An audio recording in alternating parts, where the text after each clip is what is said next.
to the republic for which it stands, one nation, under God, indivisible, with liberty and justice for all. Guns, self-defense, concealed carry. This is the Patriot Defense Podcast. From the war room in Idaho's high desert, here's your host, Todd Echols. And I am back. It is a Tuesday afternoon, and I am tucked away in the war room somewhere in the high desert of southern Idaho. And just per usual, the weather report. Temperature-wise, it's not horrible out there today. It's probably just under 50 degrees, probably right around 48 degrees, but it looks nicer than it is. There is our Idaho wind is blowing, and so it's pretty chilly out there, actually. So I'm really not doing a whole lot this afternoon or today. I got some classes in the next couple of days in the evenings. But as of right now, that is why I am in here doing the podcast. The last couple of weeks has been actually pretty nice weather. I've been taking advantage of that. I've been going out, doing stuff on the range. I've been building a bunch of new target bases and just kind of getting ready. Getting like it's like spring cleaning, but it's early because we've had, I think over the weekend, it was like almost 60 degrees. I mean, this is t-shirt weather. I mean, I'm out there in a t-shirt and I feel like I'm getting sunburned. I feel like it's like hot outside. Like I'm sweating. Like this is kind of weird, but I like it. I say no more rain, no more snow. I don't care how that affects your livelihood if you live in this area. For me, the nicer weather is better. It's better for my mental stability, and it's better for business, and people want to take classes, and they want to get out and spend some time outside shooting. And so, honestly, that's what I'm all about. As far as working on the range, I mentioned the other day, I actually have a range report. Now, it's not on a firearm, okay? My range report is on I started using horse trailer mats. I can buy them in 4x8 sheets. They are 3/4 inch thick, and I've been using those instead of cardboard backers. It cuts pretty easy. I had to reattach them with some heavier duty hardware, some actual screws, and some washers to attach them. To stay on there. This is not something I could just staple on to the wood uprights. Obviously, now they are heavy, but they seem to be doing pretty well so far. Now, it's not necessarily a cheap endeavor, but it is lasting better than the cardboard. Obviously, the wind, and if we get any rain or snow or moisture or fog of any kind, it just destroys the cardboard backers. These are holding up. I knew that the rain and the moisture wouldn't bother them. Now, I've actually had people shooting in one spot. I had a guy, Dylan, came out. I think he's put about 300 rounds into an area the size of a baseball, and most of it was a lot smaller. And there is a hole now, but that's 300 rounds. Overall, they're kind of self-healing. But over time, if you're going to shoot in one spot, right, it's going to chew a hole through it. Now, it's not very often I get people that will sit there and shoot a bunch of rounds into one spot. I mean, it happens, but that's gonna take some time for it to happen. As far as punching a hole through there, I think the hole that's in there right now is only about the size of, I don't even think it's the size of a quarter, right? But I mean, I hang up, even on the cardboard backers, when holes were punched through there, I would just staple paper over the top of them. Paper targets over the top of them. So it didn't really matter. So I think overall in the long run, I'm not looking for a cheaper alternative necessarily. I think it's going to come out to almost, the cardboard that I order is not cheap. It's bougie. It's pre-cut. I pay just as much in freight, I think, as I did the actual cardboard itself. That was kind of a killer. I didn't really care much for that, but it is what it is. So that cost me a lot of money, and these new backers, they cost me a lot of money as well. But I think overall, they probably cost me more money. But I think I'm going to be able to use them longer. So even if it comes out, let's say it kind of comes out in and a wash, let's say, are pretty close to even. So a wash, I really kind of like these better so far because they look nicer. They don't get all warped. They don't come unstapled. I don't have to go out and repair them, and put a million staples in these things that are so warped and broken down that they just want to fall off the target backers. So if that's what I get out of this, this is by far the way I'm going to go.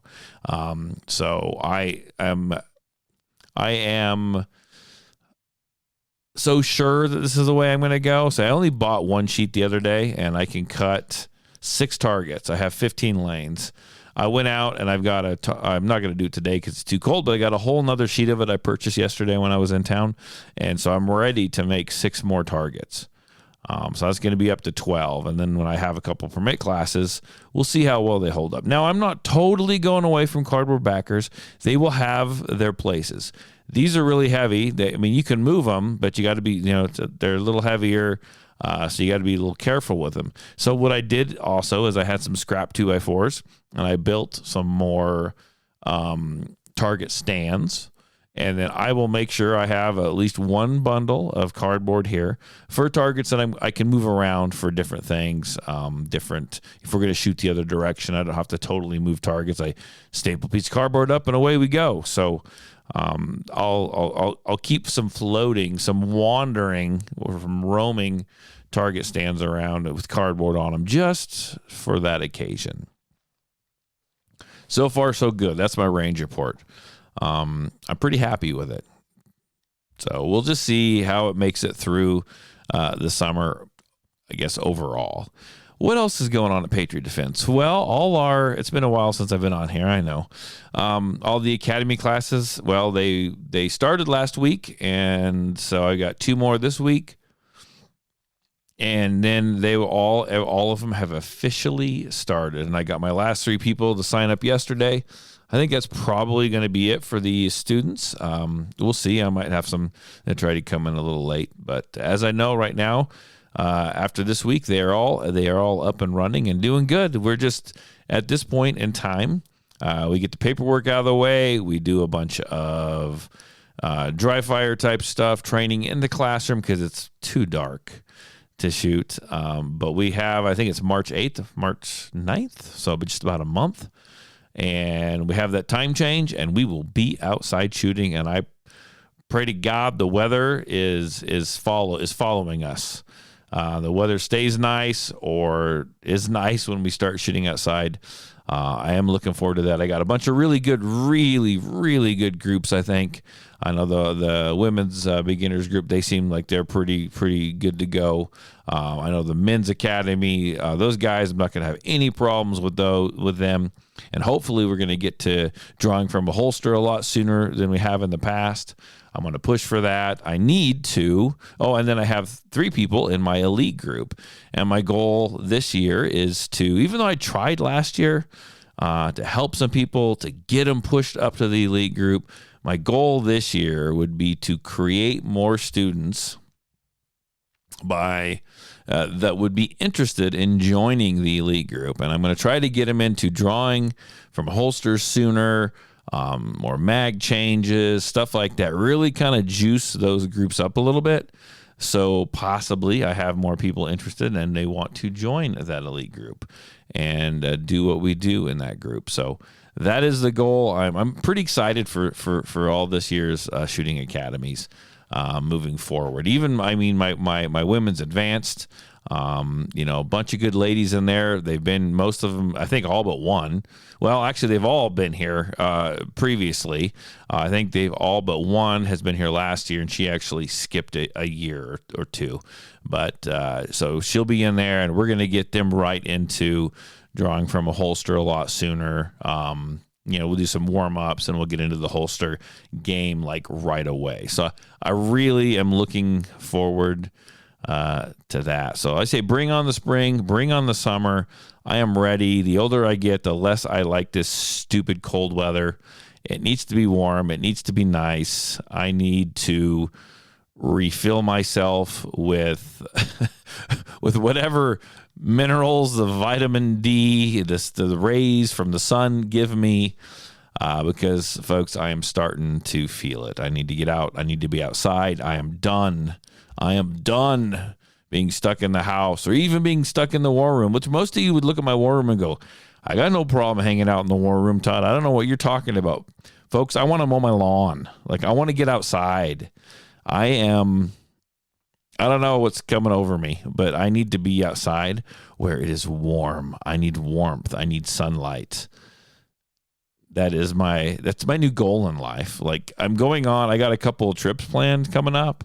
One of them, we are going to St. George. And why are we going there? Is Todd running a race? Nope. But me, my wife, and my kiddo, we are going to go there, and we're going to hike trails and run trails and that kind of stuff, man. I'm just kind of really into that. I want the warmth. I want the sun. I want the nice.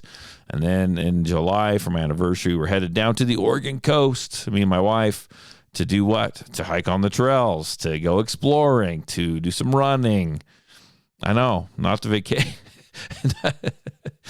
vacation most people do, but that's my type of vacationing as of late. I'm looking here at my list. I did make a list. I attended, this will be the third year in a row, I signed up for, and I was a vendor at what we call this Gal Pals Valentine's Day event at our local Twin Falls County Fairgrounds. It's a big vendors event. It's vendors. Typically, all the vendors are women. The show is, men can show up, but the show is geared toward the ladies, and it's things that people might sell that women would be interested in: purses, jewelry, candles, cooking, that kind of stuff, right? And I know the lady that puts it on. She's taken a bunch of classes from me, and I am pretty much probably, unless there's someone there helping their wives, which there are, but I am the only strictly male vendor there. And, firearms are important. And the feedback that I get, the visiting that I do, the conversations that I have there would actually blow your minds. Now, I'm going to do this vendor show every year, as long as I possibly can. Now, people probably heard me complain a little bit. I complain because I don't like to be stuck in a building all day. That's what I don't like. But man, the interactions I have with people and the ladies that I talk to, like, it's a good show. It really is. And I talk to a ton of people. In fact, I want to say that this year's, as far as women being receptive to it, it was more than last year. The first year I was there, I talked to a ton of people. Second year, attendance was down a little bit, and then people weren't but this year there was a ton of people interested in it.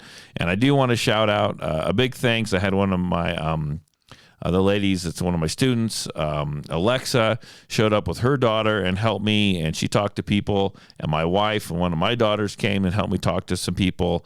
And then another student, a friend, Bill, he was there with his wife. His wife had a booth there. He came over and he hung out, and we chatted with all kinds of people. So it was a great, productive show. Now, a couple of little things that I got to point out. This is just me complaining again, but I'd like to just keep you guys filled in on everything I hear, everything I see, everything I feel, and things that I think. Couple different, and I'm getting snarky on the podcast. I wasn't necessarily snarky in person. Like, that's not the way I do things. But I remember I had some people come and get my business cards, right? And some ladies, and I'm like, hey, do you shoot? Do you like to shoot? Do you have your Idaho Enhanced Concealed Carry Permit? And they snarled at me. And said, well, you don't have to have a permit for Idaho. We're constitutional carry. You know what, lady? You know what? And I've had men do this to me as well. It's not just the women. But you know what? When someone tells me that, I'm like, yeah, tell me that you aren't as responsible as you possibly could be when you carry your gun without telling me that, right? I mean, You're telling me that you know it all. You don't need your permit. You may not need a permit, but man, the class pays dividends. It pays dividends in the fact that, I don't know, maybe you're going to get a little training that you might not otherwise get. And I don't know, you're going to learn the laws applying to the firearms in the state of Idaho. That's pretty damn important if you're going to carry that firearm. I guarantee you, if you don't take a class and you don't take instruction of some kind, you're carrying that gun improperly. You probably can't hit the broadside of a damn barn. And you don't know the laws, and then you think you do, and you probably freaking don't. I get that all the time. People take a class. They don't want to be there. They're there for one reason. That's to get the permit because it's easier to purchase guns. And they tell me they know it all. And by the time class gets done, they tell me what I knew and what I thought was incorrect. It was wrong. But the fact that you're going to like try to come in there and tell me that, like, you're nasty. I mean, like, I didn't run out and hand you a business card. I didn't run out and say, hey, come over here and talk to me about my classes. You approached my booth. You approached my table and you took a card. And if you're going to take a card off my table, which is quite all right, you can do that. I'm assuming you might possibly have an interest in some kind of classes. So I brought that up, and then you snarled at me. What? I don't understand that. I mean, I could be selling candles. You come up and take it's like I'm selling candles. You come up, you take a business card because I make candles. That's what I do. I make candles. Right? Maybe I just don't make the fancy smelly candles, but I make legitimate candles to create light in the time of a power outage. You take one of my business cards. I'm assuming that you are interested in candles. And so I start talking to you about my candles. And that'd be like you looking at me saying, well, I don't need freaking candles. I get my power from Idaho Power. I don't use candles. I have light bulbs. Fuck, don't take one of my business cards if you know it all already. I don't know. That seems pretty rotten to me to say, but that's how it feels, man. So whatever. I wasn't rude to them in person. I just said, oh yeah, you're right, but it pays to know the laws, and just let them carry on. But that's super interesting. I also had some people. This only happened like, I think these are like 2 instances of things happening. I had someone that stopped and talked to me about my classes and then immediately informed me that, well, we take all our classes at Shaw shooting. Well, then don't stop and get a freaking business card from me then. Like, why would you do that? That's like me going into Sportsman's Warehouse and looking at their guns, and when I holding a gun and looking at it, and then me telling them, well, I only buy all my guns from D&B Supply. So here. Don't waste my freaking time. Are you bragging? Are you bragging that you went somewhere, got the same training that you could get from me, but you paid 3 or 4 times the amount just because it has a special name of Shaw shooting on it? And that's like, you think that's noteworthy, or you think that jumps you up a tier that you got Shaw shooting training and you got raped for? Oh, I can't say that. That's a bad word. That you paid way too much for it, right? I don't know. Anyhow, I'm not going to edit that out. I'm just not. It's YouTube will flag it or something. Watch. I don't know. That's just fascinating. But overall, it was a freaking great show. I talked to a lot of people. I enjoyed it. I got some good prospects. I got some prospects of a couple of big classes out of it. So I do look forward to that going on this summer, hopefully. What else do I got here before I get myself into more trouble? Look here. This will be an interesting one for you if you don't follow this, if you didn't track it down, which I doubt you did. But if you're on my social media page, you'll notice that a couple weeks ago I had a lady and her son. They called up to schedule a class. And the lady just happened to be Terry Pickens. Terry Pickens showed up with her son for a class, and she's really into firearms. She likes firearms. Her son likes firearms. She comes from a family full of firearms enthusiasts, and she just so happens that she is the Democratic. She's a Democratic candidate for the governor of Idaho. She is running for the governor of Idaho. And I had a conversation with her. And first of all, I'm going to say she's a dang fine shot. And we talked a little. I knew, she called and asked to come out for a class. And I was like, she's just here with her boy, her son. She explained that he got a new gun for Christmas and they were going to be down in the area. Because she normally lives in Boise, I believe. She's from Pocatello, I think. But she was in the area and decided to swing by for a class. And it was for her and her son. And I'm like, I just got to thinking, what if I had a parent that is running for all that, and I was busy with all that on top of their main, their daily job anyway. What do I did? And I was spending some time with my parent, and I showed up to go shooting or fishing or something like that. And someone runs, do I want to stand there while my mom or my dad, my parent yammers on about politics? No, I probably didn't. And I didn't want to impede on that time they had together. But we did chat for a second after the class was all over. Like, I didn't interrupt class.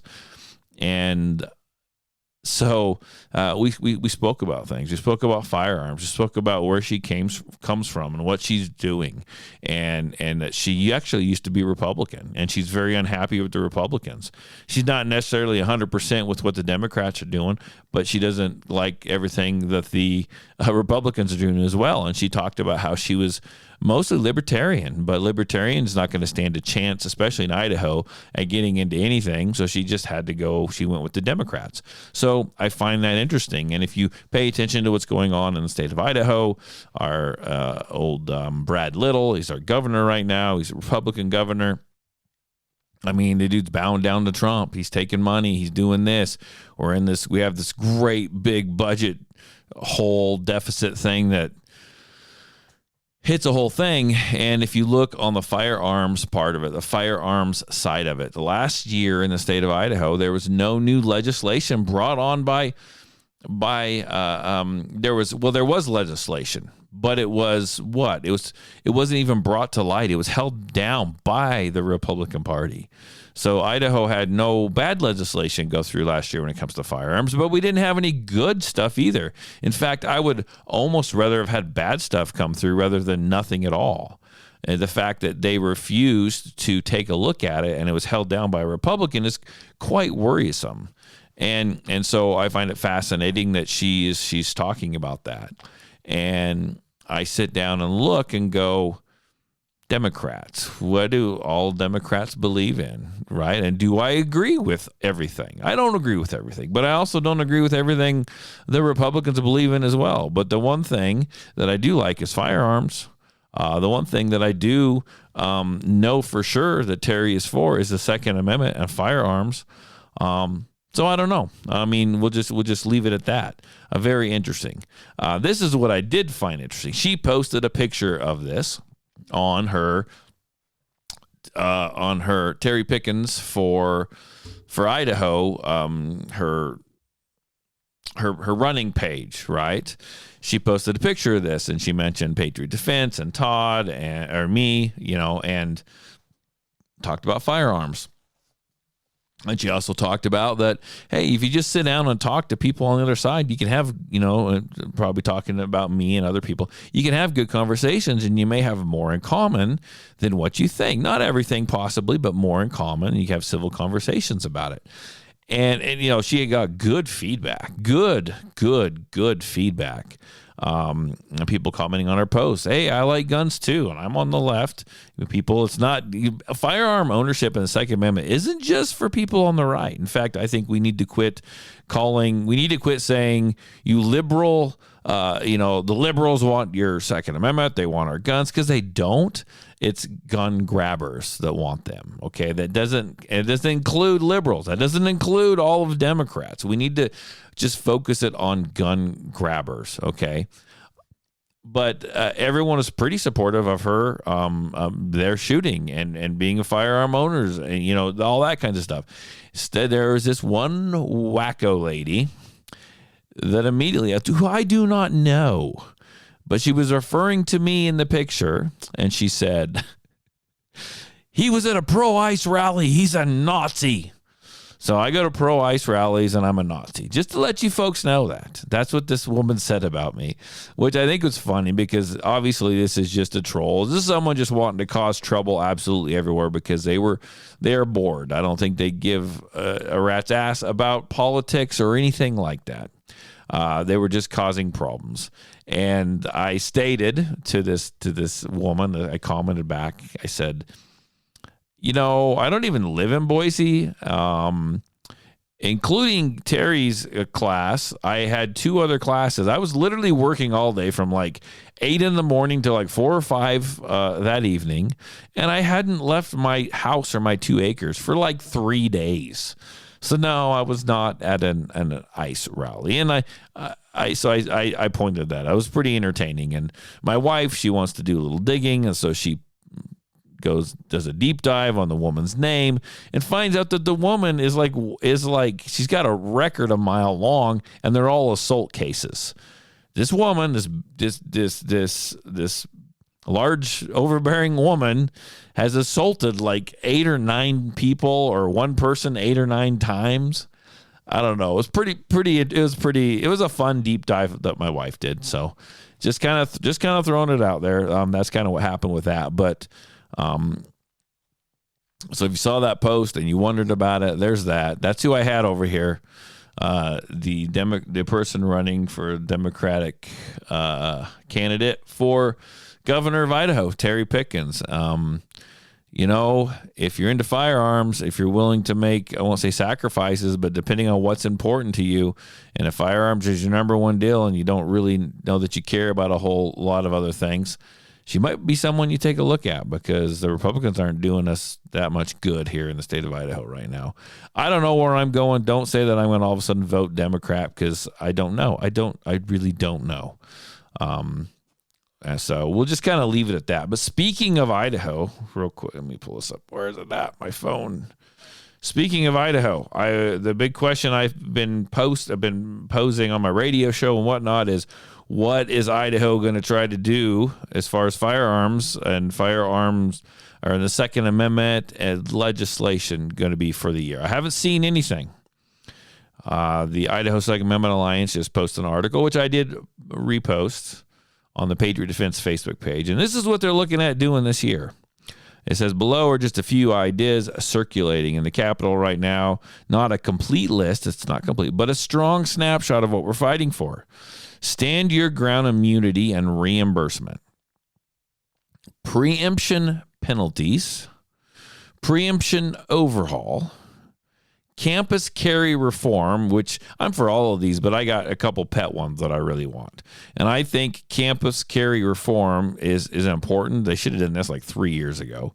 But it removes dorm exemptions and strips authority from college boards to decide where you can and can't carry on a college campus. Right now, you can carry there with Idaho Enhanced Permit, but you got to stay out of dorms and you got to stay out of any place that'll seat over 1,000 people.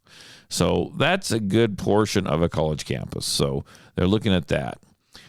Sales tax holiday for firearms and ammunition. I don't know if that's like you don't have to pay tax all of a sudden on that day that you purchase those things. I know some other states do that.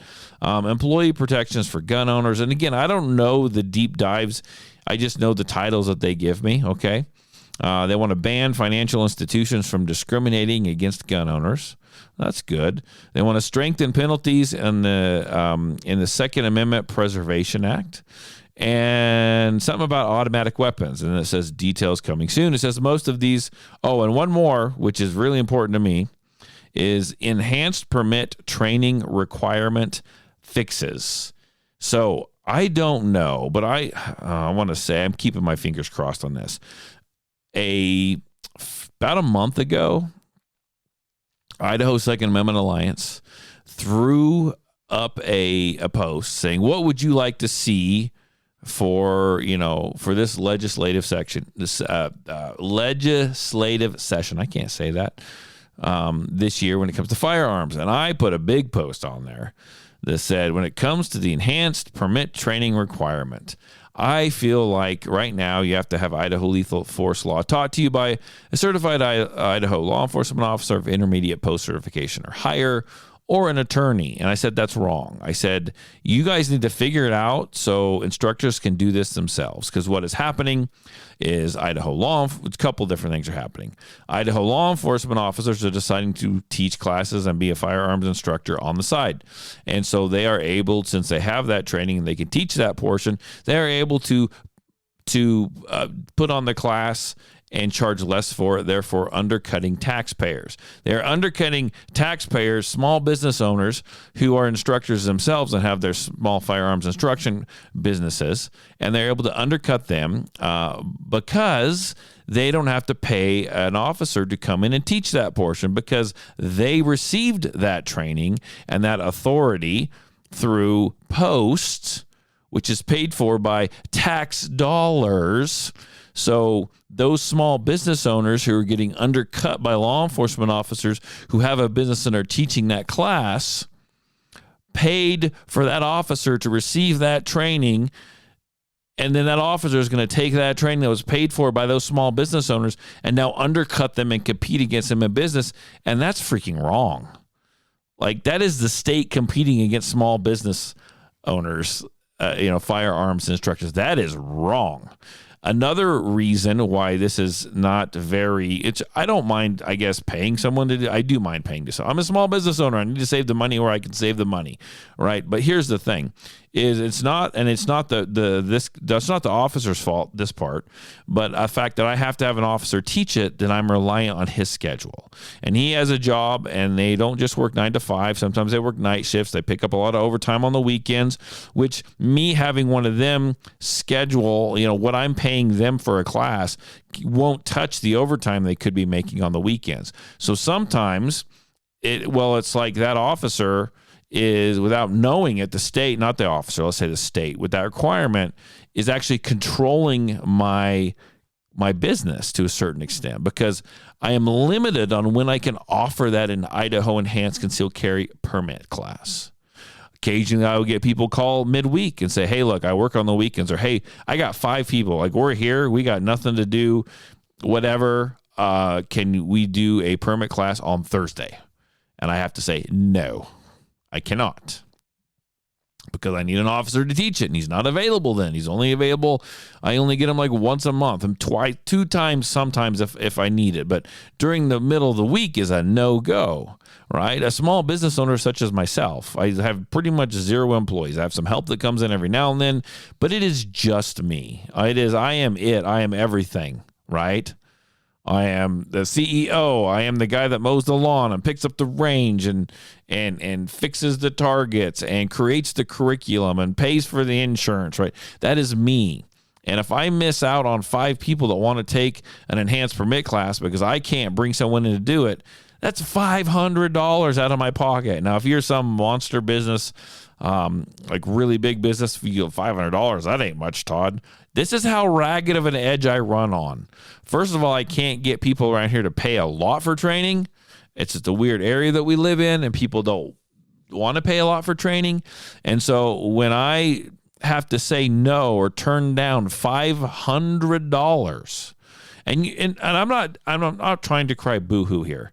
It's my choice to be a firearms instructor. It's my choice to have this business, okay? I'm fortunate that I have a very supportive wife that allows me to do this. I am fortunate that I make enough to pay my bills, but I'm not driving around in an $80,000 pickup either. I'm not hauling bags of cash to the bank at the end of every week, right? That's not the way it works. Think about my business here. I'm serious. I mean, think about it. I have some overhead, right?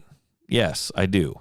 But think about it. Everyone knows it's no secret what I get in a permit class. Okay, so $95 a person. Let's round that up. We'll say $100 a person in a permit class, and I do a permit class once a month.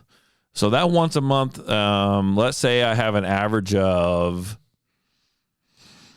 12 to 15. We'll say I have 13 people once a month for a permit class. That's $1,300. Okay, that's $1,300 for a permit class. I charge $130 for a 2-hour private instruction class. Okay, so let's say I get some of that. I get a handful of those every month, and if I can offer other classes that I can get people to sign up for on other weekends. So let's say I get 12 people in another class. That's still only $2,400. If I look at 12 and 12, that's $2,400. And let's say I do 10 permit classes or not 10 permit classes, 10 private classes, which I don't. Okay, I'm going to tell you that right now. I don't. Well, let's be more actual. That's 5 private classes at $130 each. Do the math on that. What is that? $500, $600, $700 more dollars. So for the month, before I have to pay insurance, before I have to pay the officer to come teach it, before I have to pay any range help, before I have to pay all this other stuff that I have to have for this business, because business has bills, I'm only bringing in like $3,200 a month, people. That's not that much money. And so if I get an opportunity to make $500 more dollars, and I have to say no because the state has their thumb on me and basically almost controls the scheduling of my permit classes, because they control the fact that I have to hire out and have someone on their own time, an officer on their own time, come in and teach part of it. Like, that's really not great. I've been complaining about this for a long time, but I put a big post about that on the Idaho Second Amendment page, and it got a lot of likes. Not a lot of discussion, but it got a lot of likes. And so when I see this enhanced permit training requirement fixes, I just pray to God that's it. I don't know if it is. I don't have any details on this, but I pray that is it. Because unless state government control I have over these classes, I'm fine. Now, if they want to control the information that I teach when it comes to Idaho lethal force law, because that is what the officers teach, I'm okay with that. I would pay a fee for that every year, a fee to purchase a PowerPoint, or the right to use a PowerPoint, the same PowerPoint that's offered to every other Idaho enhanced permit instructor in the valley, or in the state. I mean, I would pay a fee for that every year. As long as it's a reasonable fee, right? I would pay a fee for that, because that's going to allow me the freedom to hold these classes whenever the hell I want to hold them, whenever the hell I have got a request for them. And I think I figured out last year, I kind of kept a running tally, okay, of people that would call me during the week, or call me and either worked weekends, couldn't do it during the weekend, right? And I would actually do a permit class for just one person. If I didn't have to pay someone to be there and teach the law portion, I know it doesn't seem like much, but if I didn't have anything else going on during the day, I'd do that. I'd do a class for that person, one person, for $95, or round up and say $100. Like, that's worth it when you own a small business. Like, that could be the difference of a lot of things, of bills getting paid, of food going in the fridge. Like, it really could. But I would do that. I think I figured last year alone, I kept a running tally. Let me remember. Let's see. I can think of the instances where I had people call me. A lot of times they were family reunions. We got kids that live all over the state. They're all here together for a family reunion. And can we do it on Thursday, or can we do this on Friday? And I had to turn them down because I couldn't. I said I can only do it here. I've had businesses call me and try to get their people all to come and do it. I bet you I turned down. $4,000 to $5,000 in business last year, because the freaking state has their thumb on me, has their boot on me, right? And so if I pray to God, that's what that is. I don't know for sure. It says most of these should be easy wins. Only a couple require a heavier lift, and that's exactly why the current situation is so frustrating. The legislature has been slow to act and even slower to lead, and that's like they were last year. We need to overhaul. We need an overhaul. They're still too worried about freaking cloud seeding and reading the Bible and praying. And I don't give a shit about any of that because you know what? That doesn't put food on my freaking table. That doesn't pay my bills, right? Anyhow, you may feel differently, and that's okay. You can. But this is my podcast. I'm going to feel how I feel, and I'm going to say what I want to say. I've said, and Lord knows that if people actually listen to the radio show sometime, like I don't get near as graphic, but I say shit on that radio show that should get me canceled. I mean, it should. So I'm going to say what I want on my podcast. I don't really care that much right now. So let's just jump off that topic. And what do I got coming up? I've got a class coming up on, let's see, March 14th. I'm going to actually post it on social media. It would happen to be kind of almost a private type class, and they said I could open it up to other people. It is going to be a class where we draw from the holster. We work on that again. We do work on some shooting and moving, and I am going to have someone who is used to be a law enforcement officer and took a bunch of these classes. He is going to come over, and he is going to teach firearm retention and some moves that you can use if someone tries to snag your firearm if you're carrying it in town, how to keep a hold of that gun, and some tips and some tricks. And he demonstrated some the other night to me when he was over, and it's pretty cool. I'm pretty excited about it. So that class, it's going to be about a 3-hour class. And it's going to be right around, it's going to be about $165. If you're interested in that, I'll throw it up on social media. Should be a good class. You'll shoot like 300 or 400 rounds, I think is what I got listed so far. And it's going to be a fast-paced class. We're going to try to do that in about an hour and a half or so, and spend the last hour and a half on some handgun retention techniques. So there you go. That's what I got coming up right now, along with the academies. I got a permit class on February 21st. If you're interested in that, let me know. Head up to social media, shoot me a text, whatever.